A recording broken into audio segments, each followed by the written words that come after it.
Good day, Africa. You're welcome to another exciting edition of HealthAfrik on AAU TV. AAU TV is the voice of higher education in Africa. Today, we are here to talk about addiction and recovery. I don't know, maybe you've heard a bit about addiction, but what I know about addiction is that it can happen to anybody at any time. And addiction makes you vulnerable. 31 million people in the world actually who use drugs or are addicted to something have drug-related issues, drug-related diseases. This and many other things we'll be talking about here on this show, HealthAfrik, today. Please don't go anywhere. We are going on a quick break. We'll be back shortly.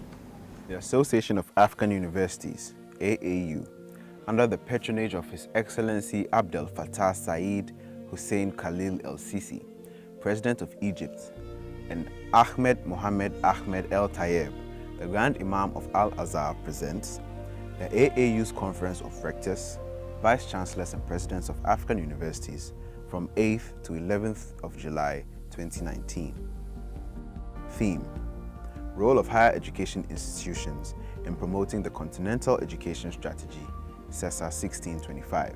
Call for papers have been announced for the following sub-themes: Promoting Science and Mathematics Education, Expanding technical and vocational education and training opportunities, Revitalizing and expanding tertiary education, research and innovation, Promoting peace education and conflict prevention at all levels of education, Improving management of education systems and harnessing the capacity of ICT to improve access and quality of education and training, Promoting mobility through harmonization of quality assurance and accreditation systems, and identifying new directions to improve the management of education in Africa. Submit your paper abstracts of not more than 2 pages online at www.aau.org/subs/abstracts. Deadline for submission is 15th March 2019.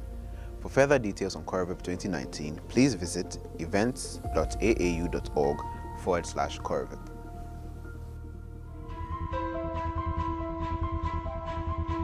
You're welcome back from that short break. Today we are at Pantang Hospital. I would like to introduce Mr. Samuel Kuntor. He is a nurse with addiction services here at Pantang Hospital. And then I also have Dr. Leveana Gyimah. She is also a clinical coordinator here at Pantang Hospital. You're welcome. Thank you. All right, it's very nice to have you on the show. All right, so Doctor, I would like you to kind of tell us what the biology of addiction is. Okay, so I guess we would want to start over what Addiction actually is. Yes. Okay. So we say addiction is a chronic brain relapsing disease, Okay. which is characterized by the compulsory seeking substance behavior that the person continues, even in spite of the obvious physical challenges or medical challenges the person is having. Okay. And we say it is a disease because disease comes up only when there is a change in the functioning of the human body. Okay. And once a person is using substances, there's a change in the brain chemistry, which means the functioning of the brain changes. The body's response to the normal activity also changes as well. Okay. And there are obvious signs and symptoms that could be picked up because the person is showing them, and that depicts the person is not well. And so that's why we say addiction is a disease. So that is addiction in general. Yeah. Okay, Dr. Gyimah, would you like to So add to help something? us understand the whole concept of addiction, I'd like to emphasize a few things that Sami has told us about. So think about it this way. The brain has chemicals. Imagine that you win a lottery or something good happens in your life.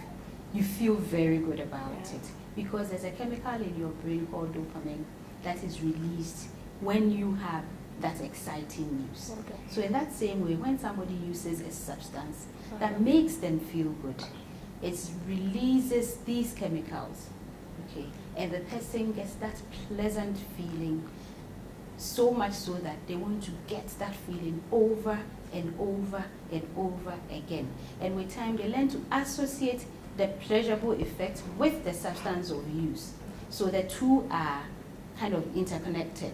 So then they would use the substance more and more, and each time increasing the quantum that they were otherwise using, because after some time the body gets used to the amount that you are consuming and will need more to produce that same effect that you had initially.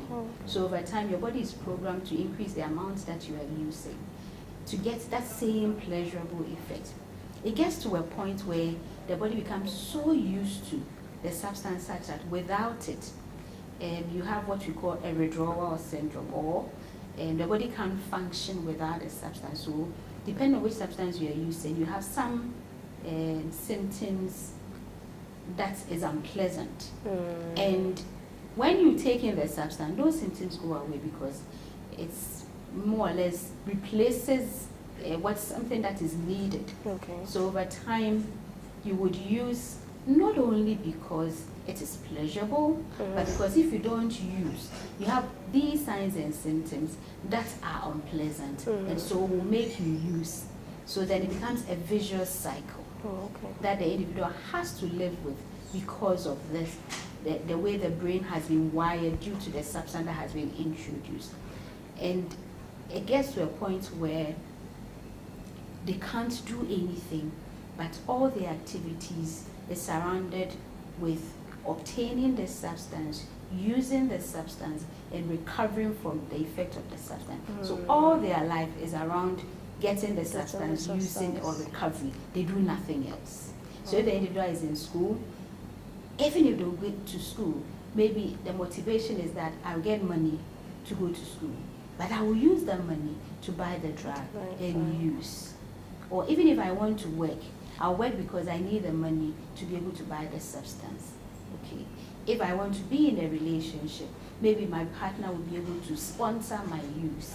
Or even if I'm gainfully employed, because at the end of the month I'm expecting salary with which I can use to buy the substance. That is the only reason why I'll show up at work. Otherwise, I would be maybe in a ghetto or a place where I can get the substance. So everything the individual does, only the ultimate aim is get the substance used, or if after they have used, recover from the effect. So it actually rewires the brain's ability to function, to think, to be productive, to engage.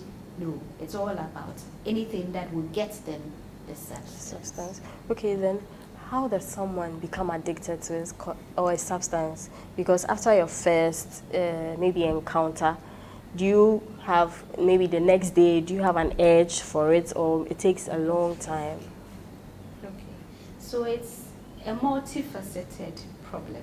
Because there are some people, if you look around, there are some families, maybe an uncle drinks, a father drinks, a son drinks.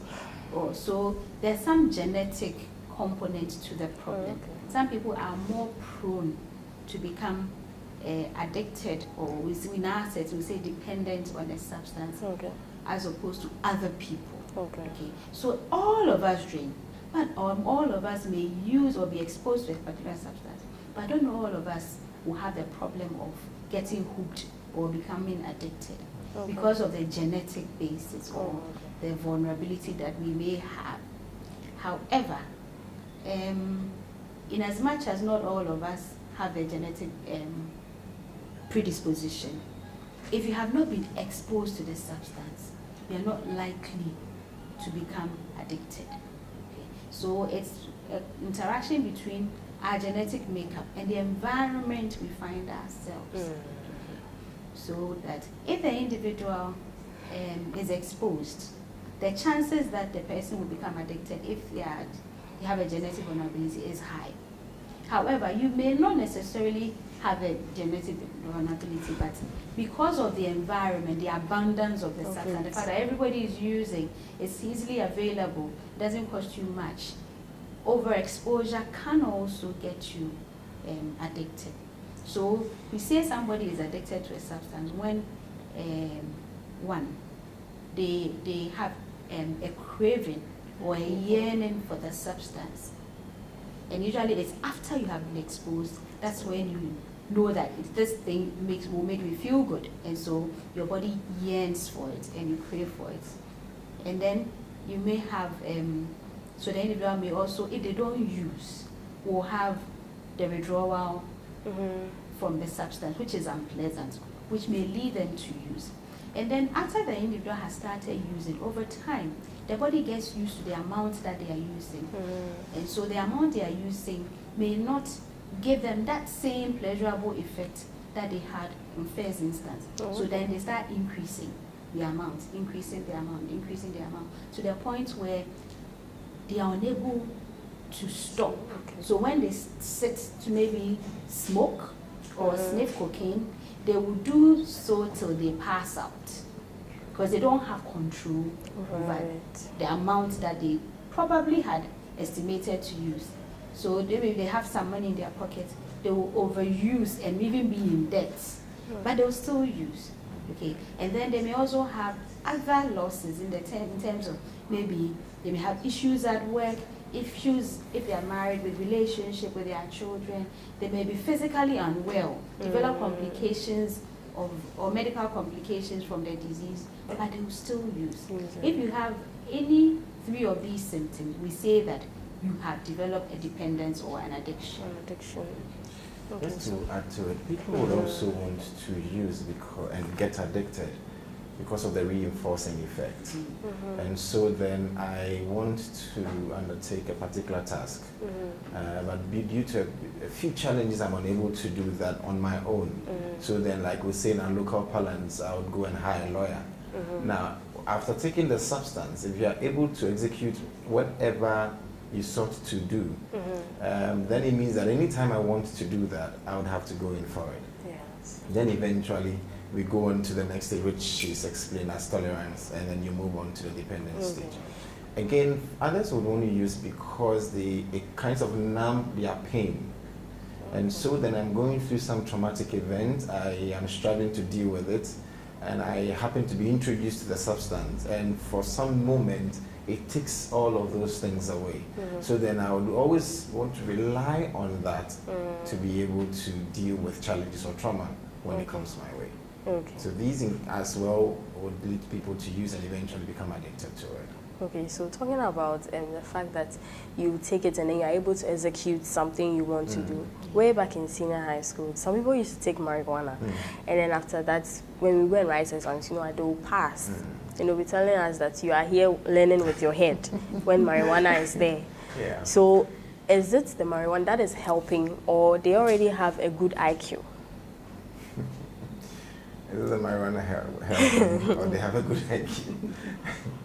I don't know how you want to take this, but well, it's difficult to tell whether or not it is the marijuana that helped them. Some people are genetically brilliant, and some people, indeed, these are chemicals that alters the brain's function.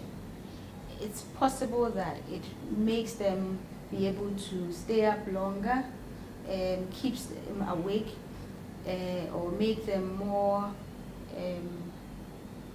give them the ability to stay and study within a short period of time. But beyond that, you go through more or less like sliding down a hill. Beyond that, they would have a withdrawal that will be unpleasant. I mean, people say so, but as to whether indeed it is the substance is difficult to tell. So then what are some of the symptoms that someone actually has an addiction? So there are various signs or signals you could pick from individuals who are using. If the person is in school, for instance, you realize that performance begins to go down. Again, the inability to stay in class. And so then they begin to play the truancy.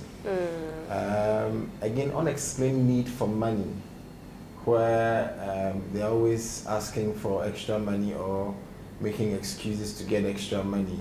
Then over time, they become used to using that substance and then later become hooked.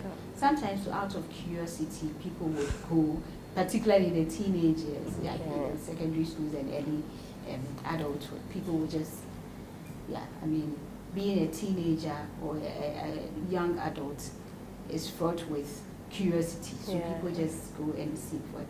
And sometimes people also are exposed because we say self-medicate. So somebody has a bad day, they are sad, and so they go take a bottle of drink, and so to numb the pain, as Sammy was telling us. So over time they become hooked on the substance or whatever they use to numb their pain or to make them feel better, supposedly. So, and then to see whether somebody also has a problem, sometimes you might see injection needle marks on the patient's forearm, sometimes thighs, sometimes the abdomen, anywhere they get to inject. So people may just wear long sleeves, even in hot weather, because they have to cover up all these marks so that people don't ask questions, or they wear huge goggles covering their eyes because it's red shot and everybody will ask what is happening. Or else the person's behavior kind of changes. So a young man, a young woman keeps her, well kempt, everything prim, proper, gradually doesn't care about their looks anymore, won't iron their clothes, won't change clothing, won't even have a bath. You to realize that, no, this is not the person I know. So when the individuals kind of show these behaviors, it may give you a sense that maybe something is not right. You may need to pay attention and see what we can do for them. What then will be the health consequences of all this drug addiction? A number of them. Well, also because of the different substances. Different substances have specific yes, but all of them do have health implications. Okay. So for persons who use injection drugs, so who use needles, they tend to share the needles amongst themselves. So somebody has used, they will pick, mix, inject, they share. So if somebody has HIV, they are likely to also have contracted. They have hepatitis. Anything that you can transfer through the blood, you can also get it. And sometimes the substances that they would use, because it's illicit, it's undercover. And so people tend to add all sorts of impurities to make it voluminous, to sell for more profits. So you are not even able to judge whether what you are getting is pure or not. And if it has impurities, when you inject, the blood is going to go through the heart and the lungs and the brain. So if it has impurities in it, it would get into the heart. Sometimes it stays on the heart valve to the point where, anything that stays there can attract other things. So over time you destroy your heart valves because of these things, and then over time you can develop heart problems. Your heart is unable to pump blood, or it becomes a lad because it has to use a lot of force to open the valves to distribute blood to other parts of the body. So you can have a heart disease, and it can come with lots and lots of symptoms. And then you can also, if it's alcohol use and it's protracted, you can develop liver failure from liver cancer, and then with all its attendant problems. And indeed, you can have, you can actually die depending on the severity of the situation. Okay. Other problems, I'm sure Sami would add. Yes. Other problem would also include, because addiction is a disease of the family as well. And so those who are also associated with this person become vulnerable to other forms of condition. Again, society would also tend to look at you in a particular way, and they would extend it to the family as well. And so some people may develop mental health conditions. Everybody's pointing fingers at you, everybody's accusing you of not taking care of your son or daughter properly. And if it weighs down on you and you are unable to deal with it, you become liable to depression and all those mood disorders as well. So it goes to a large extent. Again, the country as a whole tends to suffer in the sense that if the person is working, the person can no longer be going to work, then productivity begins to go down. Children become objects of abuse because the parent is using and he needs money to go and sort himself out in the sense of going to use substances. And here's a child crying for school fees or whatever, and the parents would not have that patience, as in the using parent, and would rather meet his anger on the child, and the child will begin life with trauma, and you never know where that will get to. So to a larger extent, almost every facet of our life is affected once the person is using substances. Okay. Thank you very much. We're going on a very quick break, and we are still here on HealthAfrik, and we're currently at the Pantang Hospital talking about addiction and recovery. And I have with me here Dr. Gyimah and Mr. Kuntor. We're going on a quick break. We'll be back shortly. Please stay with us.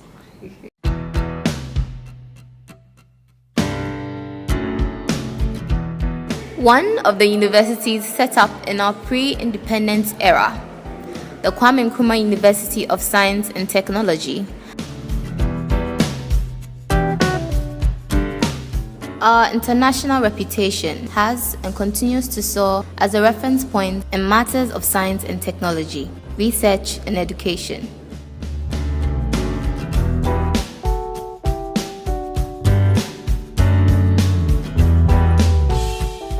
We believe that the future belongs to those who have sound technology acumen. I love USD. I love KNUST.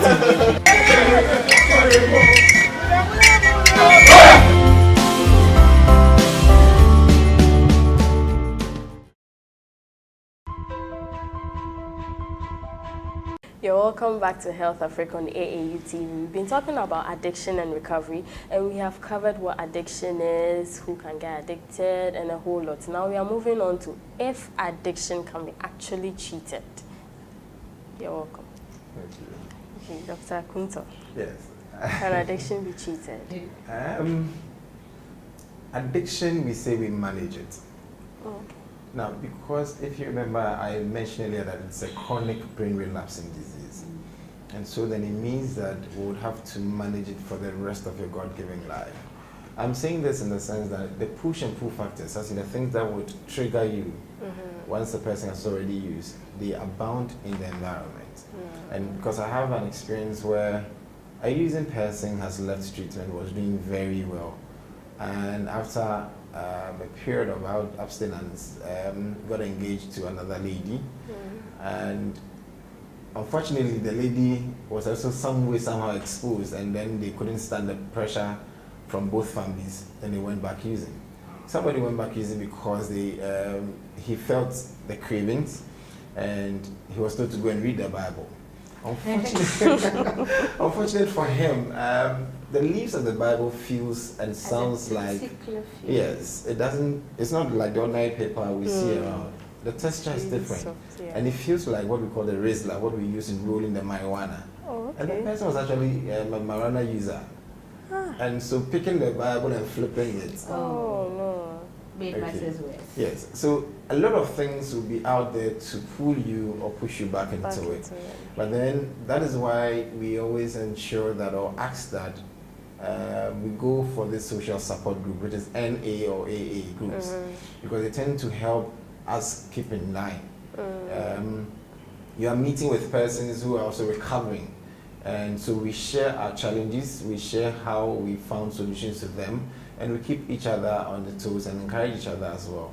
And so we go a long way. That is not to say that the person from the beginning cannot be assisted. Usually we start with detox, where the person is assisted through the withdrawals. Dr. Gyimah earlier mentioned the levels, which includes the dependency stage, because in the absence of the substance of a period, you get withdrawals. So we assist you through that period. Then we also do the psychotherapy bit as well. Then afterwards, we go for this maintenance point of social support group. Okay. So it can't be treated, but managed. Yes. And then it's a lifelong thing. So think about it. Hypertension, diabetes. You need your medication to bring your sugar down or to bring your blood pressure down. Your blood pressure is down or sugar is within normal range because of the medications you're taking and the lifestyle changes you have had to make. And you need to sustain it to ensure it stays the way it is. So it is with the problem of addiction. So we don't say you have recovered, you are recovering. So like the Bible says, you work out your salvation on a daily basis. So every day is a time to work and appreciate your vulnerability and work your way through the day on a day-to-day basis. The day you forget and you become complacent, maybe the day that you fall. And falling from that is like you go downhill. And more or less, when individuals fail, they tend to more or less make up for all the periods they have not used. So that is when people tend to, it becomes lethal. Because if your body has not been exposed for a long time and you go back to using the quantum you remember using, obviously you overload your system. And that's how come people come out of rehab and they go and use and they just die, because they die in a bathtub, they overdose, and then they just pop or die. Okay. So it is a problem of day to day appreciating your vulnerability and working out the tools or the mechanisms that you have been trained to use to ensure that you stay well. Because like Sami was saying, if it's about alcohol, you get it anywhere. If you move from Medina, go to Cantonment, go anywhere, if you want it, you have a way of getting it. So it's about being able to be empowered, regardless of the environment, be able to stand and say that I won't use, and work out the ways that you have been taught not to use. Because a little bit about the biology of that I forgot to cover. So as you use, there are certain key things around you in the using process that becomes imprinted on your mind.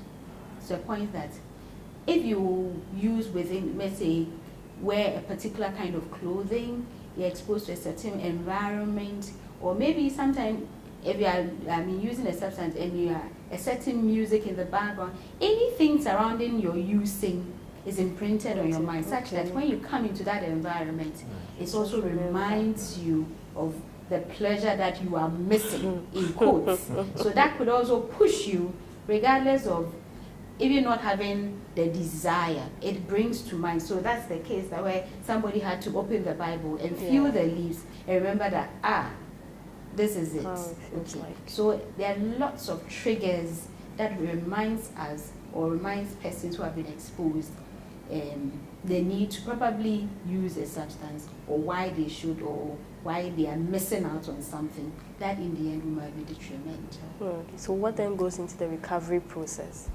Drugs and therapies. Okay. So it's a process. Sami started. So first, when the person is motivated to come in for treatment, we say that is 50% of the job done. Because appreciating that you have a problem and seeking help alone is a major step. Okay. So when the person has on their own volunteered to get help, is a big step. Okay. Then the person has to be assessed head to toe.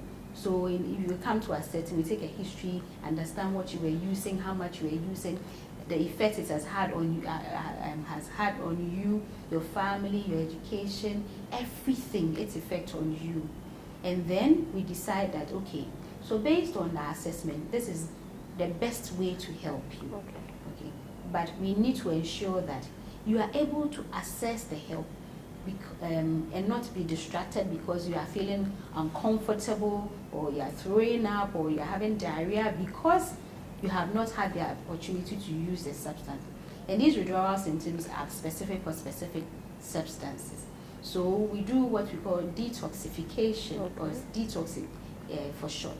That is a period of assisting you through the withdrawal phase, so that your body is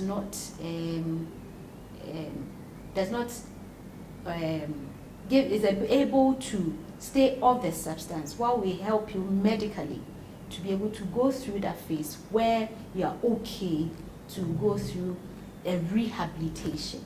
So detox in itself is not a treatment. It's just a means to transition you into a permanent stage where you are given adequate help. That is a drug rehabilitation process.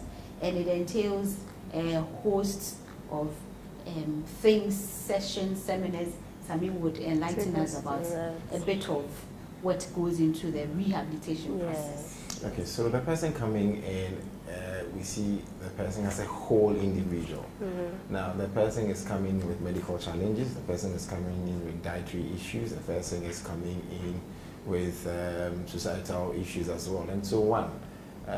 Like she said, we start with the medical help as well, where the person is assisted to go through the withdrawals. Some of them, one way or the other, might have developed a form of mental illness. And so then it means treatment would have to commence in earnest. I believe you've seen a lot of people who have used substances and they have depreciated so bad. And so the dietitian or the nutritionist would also have to come on board. We're also looking at a situation where the person is leaving an environment which is not going to change after his treatment. So the person has to learn the pro-social behaviors. And those, most of them are bordered on the learning theories, where we see that learning only takes place when there's a relative permanent change in behavior as a result of experience. And so you would pick every facet of this individual and draw a treatment plan for the person. So then we would want to begin with, let's say, even communication. Now, everybody using substance has a way of communicating. Either we are going to be intimidating, or we're always going to show that we are angry, and so you will not approach us. So we are interested in that bit as well. So if you talk in a particular which is not proper, we would want to help you correct that one. Your appearance, how you dress. We would always want to dress in a particular way. Let's just say that our reason for starting use was because of negative role modeling. I'm not going to mention anybody's name, but then I'm seeing this celebrity in quotes, and I want to behave like the person, I'll dress like the person, but eventually you go off. Now, society doesn't really approve of how you are dressing up. And then again, people may not have seen you using, but this changes in behaviors were the things they saw. So then I would desire, or it would be part of your therapy, to learn how to dress properly. Again, it will be a grounds for you to learn how to plan your day, plan your activity, even evaluate them. How to tolerate the next person standing by you. How to live in a community. How to live in a work environment, respect hierarchy. So literally, we're trying to put structure back into the person's life by means of respecting time, by means of respecting a peer, and every other person in the life. And we see addiction is not just for the individual, but for the family. And so the person going through the change would also be required that the family also is assisted to go through the change. Now, a typical example was this. This is a mother who said, yes, I know my son uses, but I don't want to see him out there, so I would go and buy the drug and bring it home for my son to use. We call them enablers. So how do you prevent this person from being an enabler? You need to make the person understand the genesis of addiction, every other challenge that would come with it, and her role or his role in helping the person recover. So when the person is leaving treatment, the person will eventually come home and is coming to live with you. And so you need to understand the new way of life the person has picked up, and you also support the person. Once the person is sick, you're also sick. Because your son is out there. Yes, your son is out there and is looking for substance, has not come home for 3 days. You're a mother, definitely the typical African mother that you are. They will say, you would want to find where your son is. Sleepless nights, stress would build. What are you prone to? Cardiac issues. Okay, and so once you are dealing with the person, you are dealing with the entire family as well. And that's how far our treatments would go. So just to add, the period of rehabilitation where the person is taken away from society and kept in a protected environment, or seen and monitored on outpatient basis, also gives us an opportunity to address the health challenges that the individual may have developed as a result of the substance. So then we do a thorough screening and see if they have picked up certain conditions based on the substance use and manage them to ensure that the individual is as fit as possible when they leave treatment. And also, in summary, what we try to do is to make the individual be able to withstand all the daily stresses of life. Because life in itself is stressful. You get up, you go to work, you have a family. You can't take stress out of anybody's life. But persons who use will tell you that when they are stressed, they feel like using. When they are happy, they use. When they are sad, they use. And all these changes will happen in society. So how do you live with it and ensure that it doesn't push or pull you towards what will be an adverse effect on your life as a person. So all these are some of the things that we ensure that the individual is built to be able to at least be able to stand on their own when they face the society. Okay, so Dr. Kuntor, what if someone admitted and then goes through the whole process, detoxification and everything, and then sent back home, and then for some reason relapse happens, and then it's brought back? Yes. Does the person go through, like, start the whole process again? Okay, so to begin with, we say relapse is part of recovery. Oh, okay. Yes. Like I was mentioning earlier, there are some things that would definitely hit you, and your inability to withstand them would make you relapse. And relapse is not just the physical use. We have emotional relapse, we have psychological relapse before the physical relapse itself. And so the emotional and psychological will set you up eventually to go and use. So if the person has relapsed, which means has gone through all those stages before physically using again. Now the question you would want to find out is, what went wrong? How do we pick those things up? And so you would have to do an assessment of the person and pick out the challenges the person is having, or where we need to re-emphasize again. For some people, it has to do with anger. And so then it means you'd have to make the person go through anger management.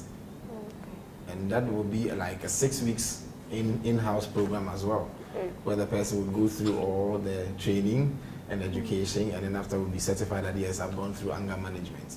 And if that is the reason for which the person went back, then you are looking at also empowering the person from that angle. Again, if it has to do with the environment where the person is, and the person initially intended to go home from treatment, then it means we would have to suggest to them that, okay, let's this time pick the halfway home, which is between, transition between in-house treatment and the environment.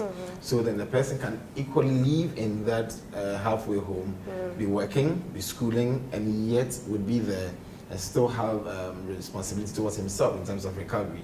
And from to a larger extent, it helps them very well.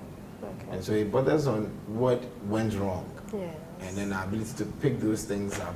Now the first would also mean that the person would willingly come back again, because it comes with shame and guilt. Okay, so if the person is able to surmount these two mountains and then comes, then half is gone. Yeah.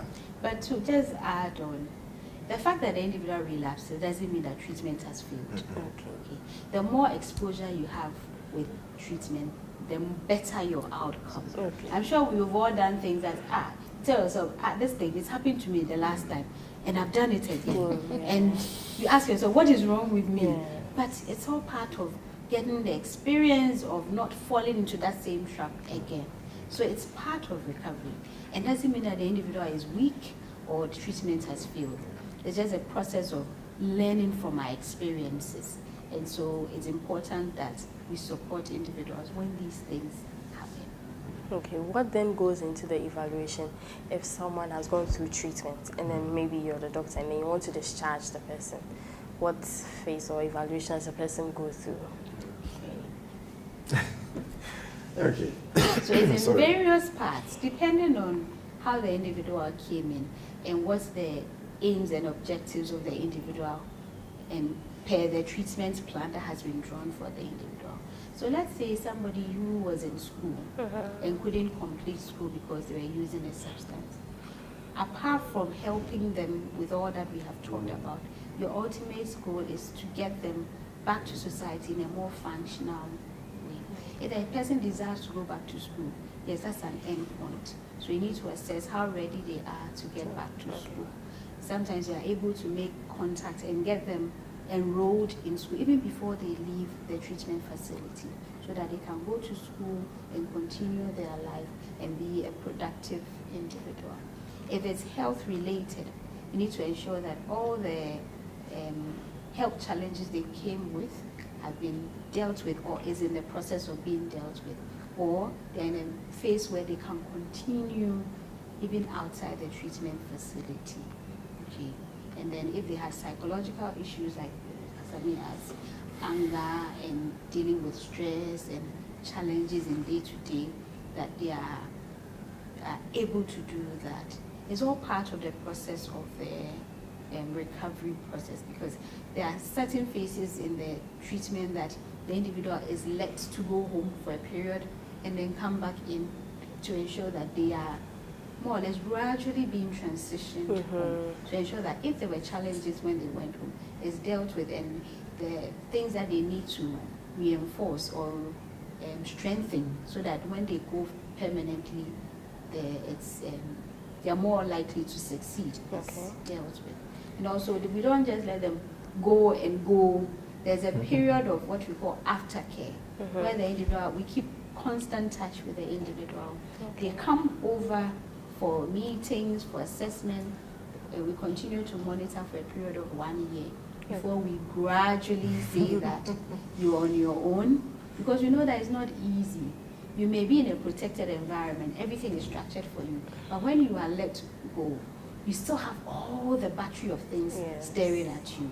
You may become confused and you may just not succeed. So it's important that we do the transition gradually and support these individuals so that they are able to do well. Yes. Just to add to it, apart from all she's mentioned, even in treatment, we have a treatment facility, I must mention, which is the Drug Treatment and Rehabilitation Center. And we use a therapeutic community model in terms of the treatment lines or choice we use. Even in treatment, there are means of evaluating them as to whether change is actually happening or not. Now, the person's ability to own his fault is one thing you'd always want to look out for. Because as addicts as we are, we can lie through the skin of our teeth. Yes. And trust me, nothing would make us, own those faults. Yes. But after education and all the process, the person begins to know that, yes, I'm human, I can make mistakes. And once I make them, I should be able to accept them and work on them.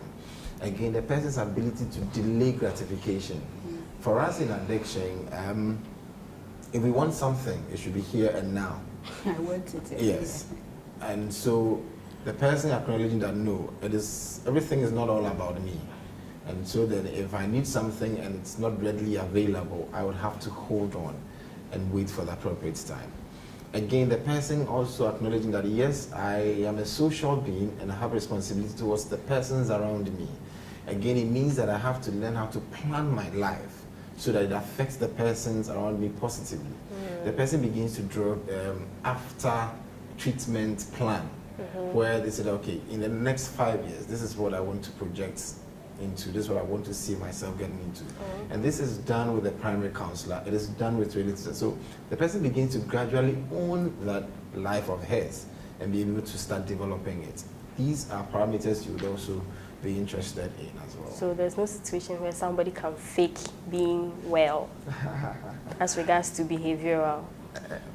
I think because of the length of stay of our program, you can't fake for that. Yes. And you live in a community with other people. Yes. Maybe if the counselors or the people who oversee your day-to-day activity are not there and you are with your peers, certainly some things will show. Because where you are, your peers have been. And so if you are going off or you are trying to be smart, they will point it out to you, my brother, we've been here before. But even then, if you do that, you are not cheating anybody but yourself. That's quite unfortunate. Once you have asked for help, it's important that you allow yourself to be helped. I would like you to give your final words, as in your advice to someone who is an addict, be it at home or a relapse center or a rehabilitation center. Your final words and advice. For those who have not gotten into it yet, our brain will continue to grow until where some books say 24, some say 25. And these are chemicals, like she mentioned, neurotransmitters, which are working to help you go through life. Now, once you introduce chemical, it means you change the chemistry in there. And it's going to affect you. And so if you have not started, I would urge you not to. Because you don't need any medication to learn. You don't need any medicine to learn. It is all about planning and knowing when to do what and how to do it properly. Okay. So for those who are out there who have not started, no. If there are challenges which are overwhelming, there are professionals out there you can speak to. Somebody will say mental hospital is just for the person that are having mental illness, but no.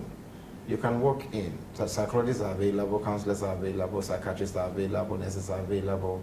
They can help you go through these challenges you are facing.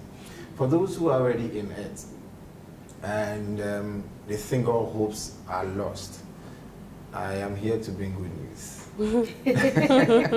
That addiction can be managed. Yes. We can win the war over addiction. And so then walk in and have a chat. That will be the first step to your recovery. Okay. And I would also urge that our leadership should also pay attention to those in the field, because the numbers out there are very little. And if much is not done, it would come back to affect us. Okay, so addiction is everybody's problem. You tend to think in a bubble, thinking that we are all protected. But imagine you are driving through traffic and somebody pulls a gun or a knife at you because they need 20 cedis to get a fix. If they stab you, you are gone. Regardless of the amount of money you have, regardless of social standing, you can't think that, okay, it is that person's problem.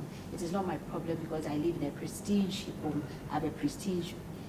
It can happen to any one of us. So until we make the society safe, we are all not safe. Our strength is in our weakest link. So we should ensure that in as much as we are in society, regardless of what position we hold, we should ensure that we model our young ones rightly, and then also advocate to the policymakers to ensure that they pay attention to the mental health of all of us, not just the persons on the street. All right. Thank you very much for tuning in to HealthAfrik here on AAU TV. I am Bridget. I'm at Denteh, and we've been talking about addiction and recovery. And wherever you are and whatever you're doing and you think there's no help for you, let me tell you, addiction can be managed. You can get help. And stay tuned for other programs.